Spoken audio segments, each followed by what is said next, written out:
Salve and welcome. Today we are going to be translating John chapter 2 in the Latin Vulgate. There are a few changes that I'm going to be making on how exactly we're going to do this from how we were doing it in the first chapter of John.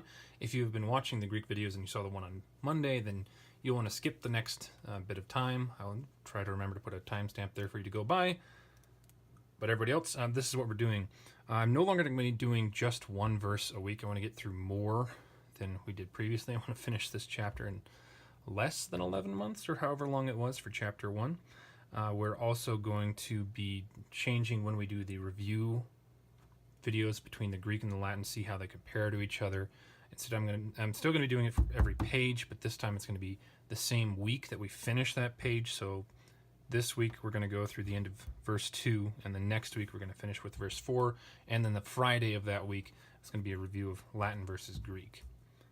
I believe that's all I needed to update you on, so now we actually begin with the real translation. Our Latin text.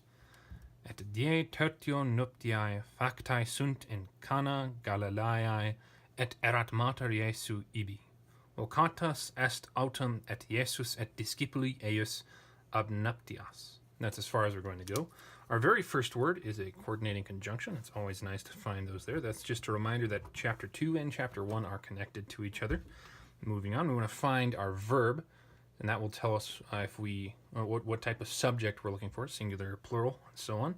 So die, that's not going to be a tertio, that's an adjective, so that doesn't work. Nuptiae, that's a noun.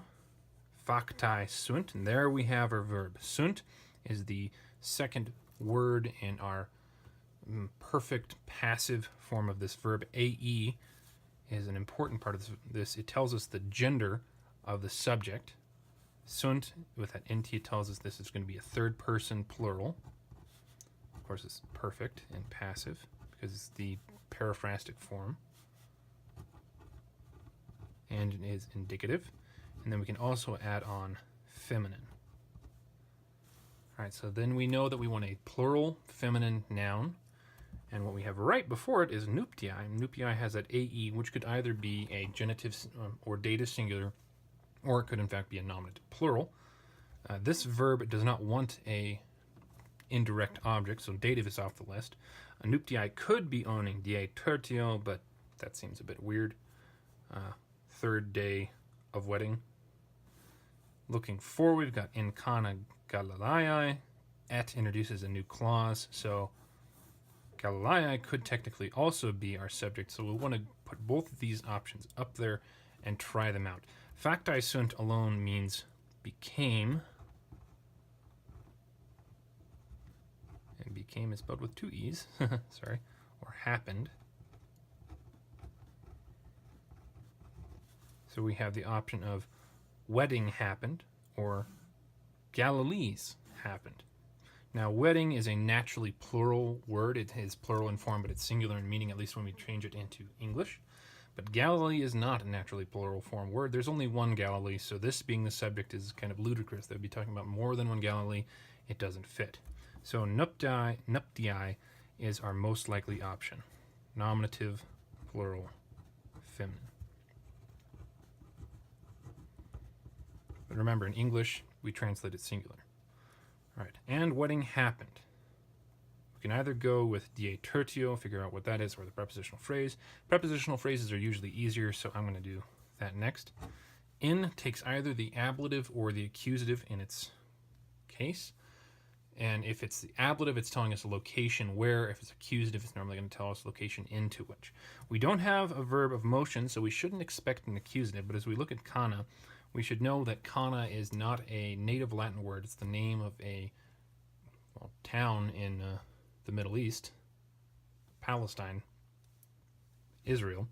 So it doesn't decline in Latin like a normal Latin word. So whatever ending it may be in the language of its origin, it doesn't have an actual form in Latin. So we don't know.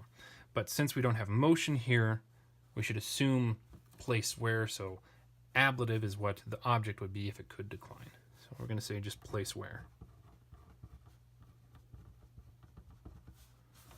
Galilaeae is the wrong case to be part of the prepositional phrase, so we close it off there.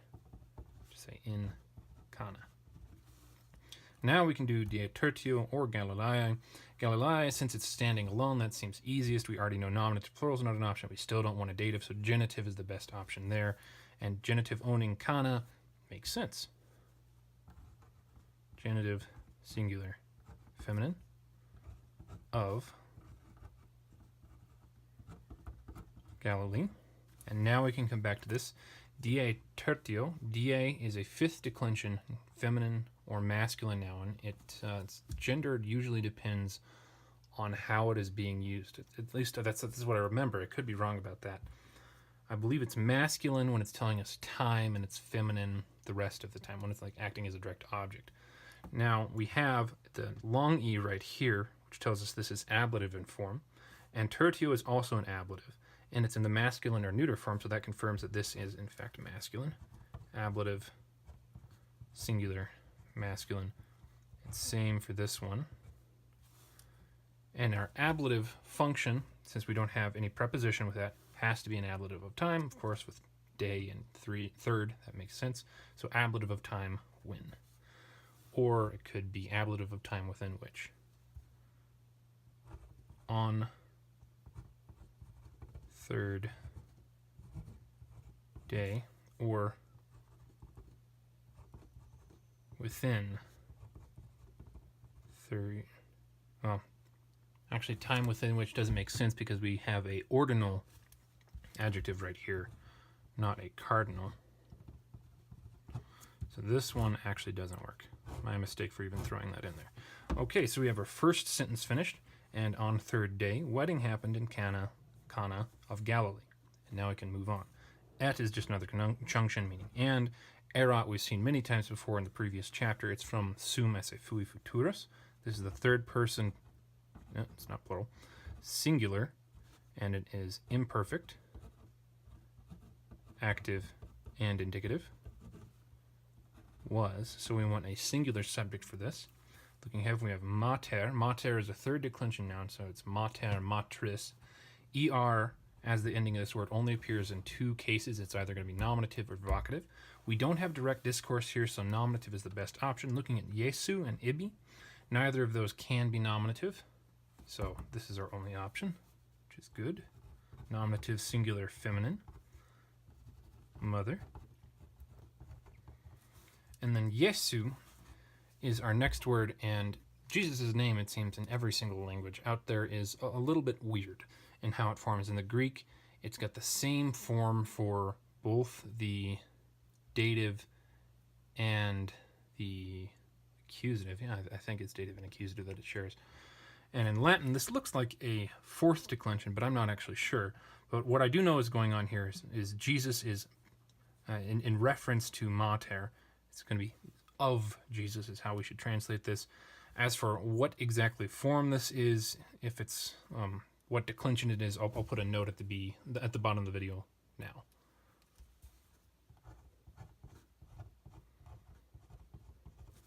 And then ibi is, of course, an adverb, and it just means there. And that finishes off verse 1, and we're going to move on into verse 2, not stopping here. Our very first word, vocatus est, is a verb, which is very nice. Est is the third person singular form of sum esse fui, but paired with this fourth principal part of voco vocare, we know that this is going to be very similar to this, except singular rather than plural. And this us tells us that it's masculine, so we're looking for a masculine subject.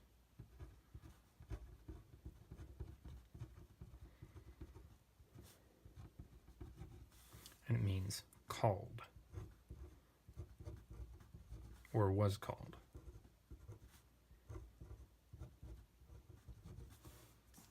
Autem is a type of word that I don't remember all of a sudden. I think is another form of conjunction. It just means but or however. But really we should be looking for our noun, our subject first, and we see Jesus right there, us ending. Still don't know, or at least I don't remember right now, what declension he is, but this is the nominative singular form, making him the subject of vocatus est.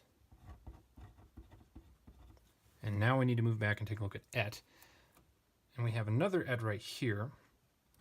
So them on either side of Jesus there, we could have a construction where we've got a both and. However, normally the way that that would work in Latin, at least as far as I remember running into the way that they did this in how Roman authors did this, is we actually expect the second et to be after the next nominative word that is connected. And we take a look at discipuli.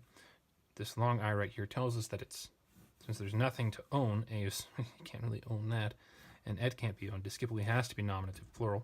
We'd expect the second et to be after that, then to be Jesus and disciples, and that would be the way that the Romans would say both and.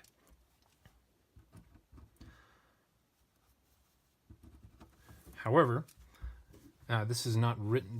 The Greek from which this came originally wasn't written by Romans, so the grammar is a little bit off. Romans would put the subjects at the beginning, the verb at the end, but Semitic writers, when they're writing in Greek, would put the verb at the beginning and the subject somewhere later on. And this might be another instance where they don't do it quite the same way, or since this is translated by someone who spoke Latin fluently, this could be something else entirely, in which case the ets are different. This et could be serving a purpose meaning like even or also, the other options, and this one could just be joining a second clause. I'm going to go with the also option, but just be aware that that's not the only one. So what this would say is, but Jesus was also called, and disciples.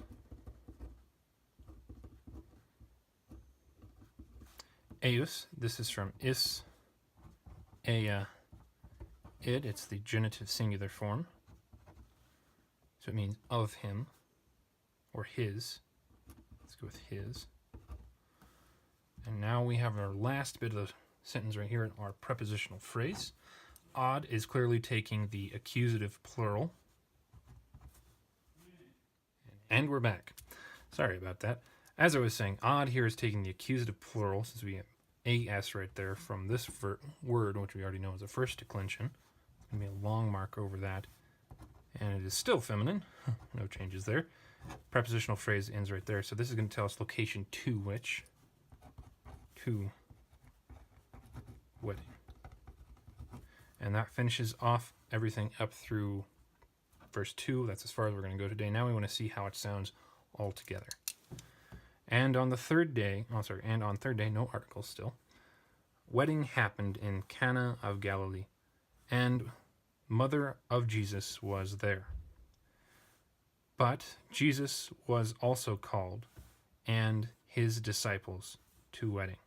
Now, of interesting note, we don't have a repetition of vocatus est for discipuli. This happens a lot, not just in the Bible, but it will happen in other authors where you say the verb once and it'll be singular for the primary person of interest, and then you'll just repeat nominative for other people who also have the same action, but you don't repeat the verb or even put it in plural. It's interesting that they can do that. It saves a lot of time in writing and a lot of paper, however many times that you have to do this. So we shouldn't be surprised by that, even if I may have accidentally said the word surprise there. I don't remember now. More mistakes. Whatever. Sorry. Okay, we are done with this. Thank you very much for joining me. I hope taking a look at this has been helpful for you, and I hope you have a good day. Wale. Hey, not asleep yet? That's okay. I've got tons of other videos that are equally sleep-inducing. Check them out. Alternatively, you could take a look at this video over here.